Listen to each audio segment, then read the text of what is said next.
Барлықтарыңызға сәлем. Бүгін творожный пирог әзірлейміз.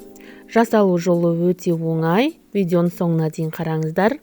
Ең біріншіден біз қамырын әзірлеп аламыз. Ол үшін ұнға маргарин я болмаса сары майды теркадан өткізіп, қолымыздың көмегімен оны ұнтақтаймыз.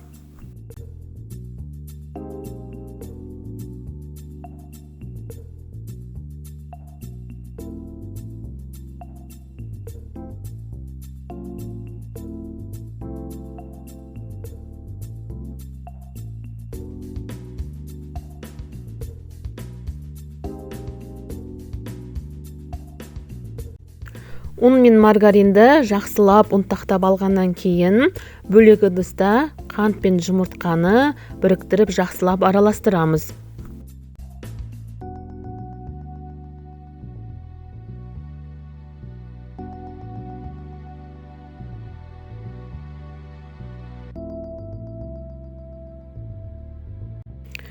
Содан кейін жаңағы құрғақ массамызға, ұнымызға ұн қопсықышты қосып, үстіне жұмыртқа массасын қосып, жақсылап жұп-жұмсақ қылып қамыр илейміз. Жұп-жұмсақ қолға жабыспайтындай қамыр илейміз. Содан кейін оны холодильникке, яғни суыққа 1-2 сағатқа қойып қоямыз.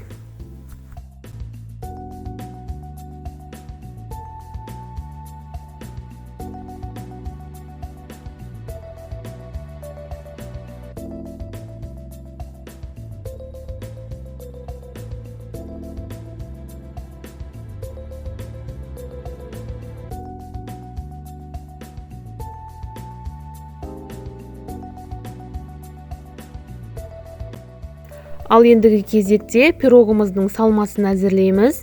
Видеода көрсетілгендей барлық ингредиенттерді бір ыдысқа салып, блендердің көмегімен жақсылап еземіз.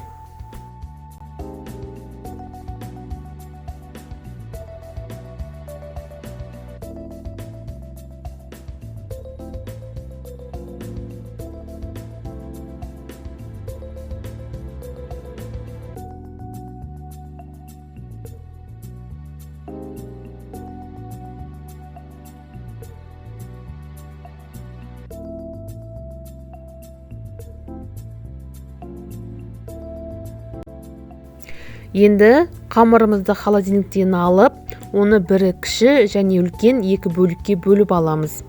Ал үлкен бөлігін өзіміздің пирог пісіратын формаға сәйкес соған сайғып қамырымызды жайып аламыз. Менде духовканың противень формасы. Қамырымды осыған сайғып, жақсылап орналастырып алдым. Енді осының үстіне бағанағы әзірлеп қойған салмамызды саламыз. Содан кейін үстіне бағанағы қамырымыздың қалған екінші бөлігін теркадан өткізіп, жақсылап әсемдейміз.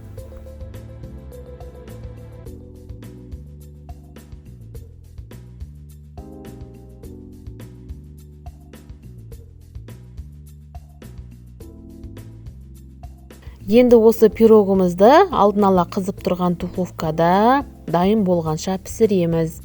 Пирог өте дәмді және үгітілмелі болып піседі. Қонақ келгенде осы пирогымды жиі әзірлеймін, тез желініп қояды. Осы рецептпен жасап көріңіздер. Келесі жүздескенше.